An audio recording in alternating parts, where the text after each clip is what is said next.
اور کافر مومنوں سے کہتے ہیں کہ اگر یہ دین کچھ بہتر ہوتا تو یہ لوگ اس کی طرف ہم سے پہلے نہ دوڑ پڑتے، اور جب وہ اس سے ہدایت یاب نہ ہوئے تو اب کہیں گے کہ یہ پرانا جھوٹ ہے۔ اور اس سے پہلے موسیٰ کی کتاب تھی لوگوں کے لیے رہنما اور رحمت، اور یہ کتاب عربی زبان میں ہے، اسی کی تصدیق کرنے والی، تاکہ ظالموں کو ڈرائے اور نیکوکاروں کو خوشخبری سنائے۔ جن لوگوں نے کہا کہ ہمارا پروردگار خدا ہے، پھر وہ اس پر قائم رہے تو ان کو نہ کچھ خوف ہوگا اور نہ وہ غمناک ہوں گے۔ یہی اہل جنت ہیں کہ ہمیشہ اس میں رہیں گے،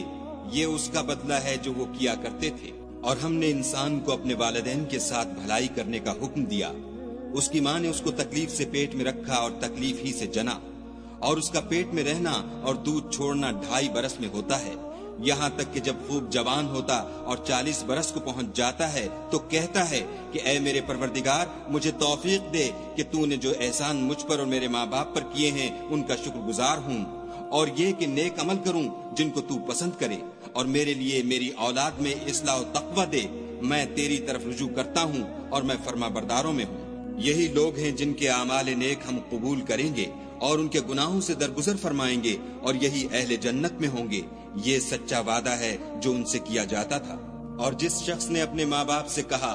کہ اف اف، تم مجھے یہ بتاتے ہو کہ میں زمین سے نکالا جاؤں گا، حالانکہ بہت سے لوگ مجھ سے پہلے گزر چکے ہیں، اور وہ دونوں خدا کی جناب میں فریاد کرتے ہوئے کہتے تھے کہ کمبخت ایمان لا، خدا کا وعدہ سچا ہے، تو کہنے لگا یہ تو پہلے لوگوں کی کہانیاں ہیں۔ یہی وہ لوگ ہیں جن کے بارے میں جنوں اور انسانوں کی دوسری امتوں میں سے جو ان سے پہلے گزر چکی عذاب کا وعدہ تحقیق ہو گیا، بے شک وہ نقصان اٹھانے والے تھے، اور لوگوں نے جیسے کام کیے ہوں گے ان کے مطابق سب کے درجے ہوں گے۔ غرض یہ ہے کہ ان کو ان کے اعمال کا پورا بدلہ دے اور ان کا نقصان نہ کیا جائے۔ اور جس دن کافر دوزخ کے سامنے کیے جائیں گے تو کہا جائے گا کہ تم اپنی دنیا کی زندگی میں لذتیں حاصل کر چکے اور ان سے متمتع ہو چکے، سو آج تم کو ذلت کا عذاب ہے، یہ اس کی سزا ہے کہ تم زمین میں ناحق غرور کیا کرتے تھے